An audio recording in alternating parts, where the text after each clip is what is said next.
Hi guys, welcome to Ripu electronics. जैसे कि guys आप देख सकते हैं, अभी मैं जींद जंक्शन पे हूँ, जो कि ये हरियाणा के अंदर पड़ता है। यहाँ पे एक सोलर इन्वर्टर ख़राब हुआ है, जिसके लिए मुझे बुलाया गया है। तो सिंपली गाइस चलिए अभी मैं उस स्कूल के अंदर एंट्री करते हैं, जिसके अंदर में सोलर इन्वर्टर लगा हुआ है। तो आप देख सकते हैं सामने ये स्कूल का गेट है और स्कूल के अंदर हम एंट्री हो चुके हैं।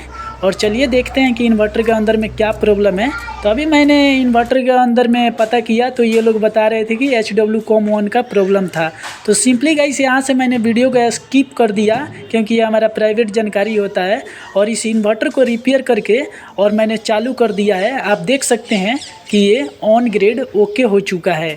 तो गाइस अगर आप किसी भी स्टेट से हो और मेरे से अगर आपको इन्वर्टर रिपेयर करवाना है तो बिल्कुल कंपोनेंट लेवल पे सस्ते दाम में रिपेयर करवा सकते हो। मेरा नंबर स्क्रीन पे आपको दिख रहा है। गाइस हमारे पास में टेक्नीशियन के लिए अलग सुविधा उपलब्ध है।